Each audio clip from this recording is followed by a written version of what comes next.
It's been a long time since I've had my usual vlog with you guys where I talk about mystical things.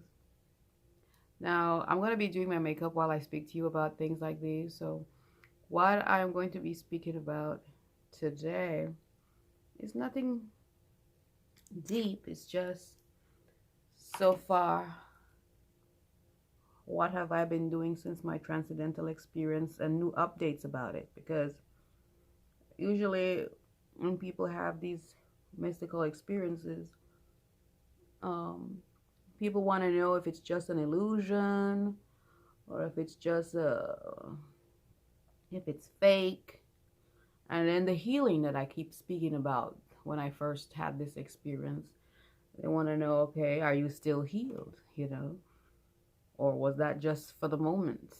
Okay, so well, here I am, and I'm here to tell you a little bit about the whole experience while I do makeup with you. So, yes, I am still very much healed, and I am well. For the first time since I was born, I am well. And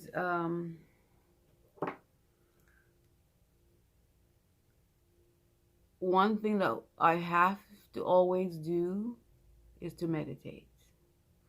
And that is a part of my life now.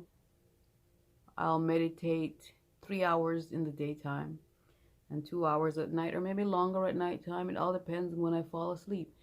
At nighttime, I meditate lying down because I'm intending to fall asleep. In the daytime, I'll meditate standing up or walking. If I'm walking to the store, I'm meditating. If I'm walking in the store, I'm meditating. If I'm working, I'm meditating. If I'm cleaning the house, I'm meditating. If I'm doing the dishes, I'm meditating. And it's very deep transcendental meditation type, transcendental supernatural breathing, where I'm bringing my breath from the base of my spine all the way to the top of my head. I have trained my body to do it like that all the time. Like, for example, if I'm putting my makeup on, right, if I wasn't talking, I would be meditating. Like, I'll be like,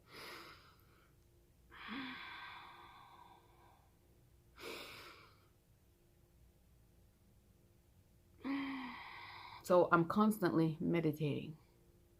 Why do I do that? Well, what I have found out after this experience, this is what I have found out, is that just like food, if you don't eat food, you go hungry. Just like water. If you don't drink water, you go thirsty and you can die. And it's just like a car. If you don't put oil in it, it will fall apart. Well, the same thing for your spirit being, your inner spiritual being, the spirit, which is the energy. It's the same thing, different name.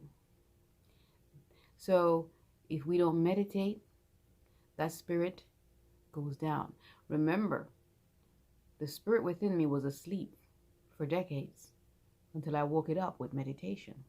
So to keep it awake, I need to constantly meditate. And this is why I believe you would find the Buddha always meditating, the monks always meditating, and all those yogis, peoples like Sadhguru and people, the mystics, always meditating.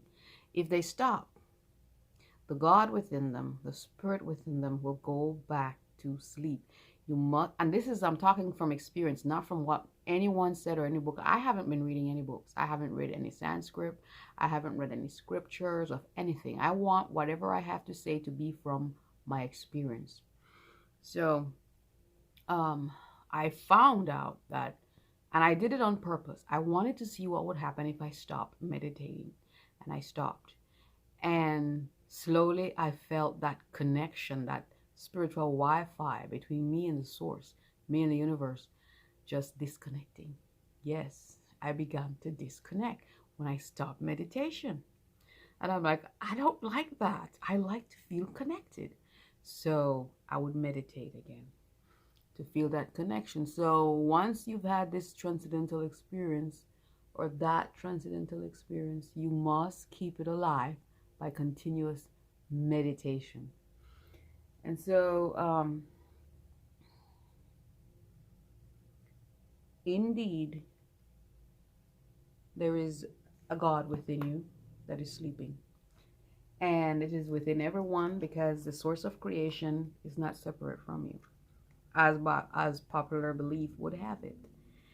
And yes, there is more than one way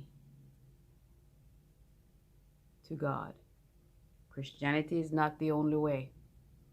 Religion, or certain different religion, is not the only way. There's more than one way to the Father. I don't know, somehow Christianity got beaten in our heads that it is only through Jesus Christ. But even Jesus Christ, if he could speak right now, would say, it's not true. It is not true. Jesus would say, I didn't say that, and that is not true. There are so many religions out there, and so many different denominations, so many different beliefs. People who believe that they can get to God in their own way. Now, these people are one day going to die. So, they don't believe in Jesus as their means of getting to God. So, at the end of the world, or at the end of their lives, millions of people are going to be before God. What is God going to do with millions of these people who did not believe that Jesus Christ is the only way? Is he going to just condemn all of them to hell because they decided not to believe that Jesus Christ is the only way? God is going to have a dilemma on his hands with millions and billions and zillions of people throughout time, since the beginning of time, who will be standing before him saying, we didn't even know about Jesus to begin with, or we didn't believe in him, or nobody told us about him, but here we are. And I know Christianity would say about what Christianity say about this is, well, God will only judge them from a place of what they knew, and from a place of where they were educated when it comes to Jesus Christ. That is bullcrap. Because if that was the case, then it's better not to know. If God is going to judge you and punish you according to what you know, then it is better not to know anything at all. And then if you don't know anything at all, then how are you going to know Jesus Christ to be able to get to the Father? So, it's all messed up. It's all twisted. And it's all done with the intention to control a people and to have dominion over a people at large. Because I'm going to tell you now, my entire life was spent in the churches and in Christianity and in religions. And I don't want to talk a lot because it's almost 8 minutes, but I'm going to be talking about my experiences in the churches and why I am now at the place where I am when it comes to my belief. Right now, I would call myself a mystic or a shaman, a sage, any one of those things I can call myself, because I've experienced the ultimate experience of all experiences, or I became one with the creator, the source of creation. So basically, I don't call myself anything. I don't think myself better than anyone. All I'm going to say is, if I want to call myself a shaman, then I'm a shaman. Shamans are people who are just like doctors, where they commune with the spirits and with energy to heal people. So they're not evil witchcraft people. They're just people who connect with energy or connect with spirit in order to heal, or in order to know, or to look ahead. And a shaman simply means to know, to know. Trust me, to know. So I call myself a shaman. I consider myself a shaman or a mystic because I continuously experience mystical things.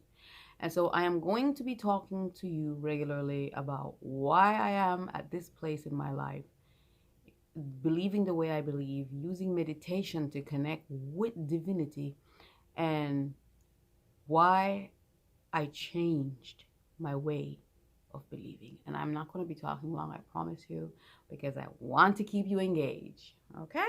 You have a great and wonderful day. Namaste.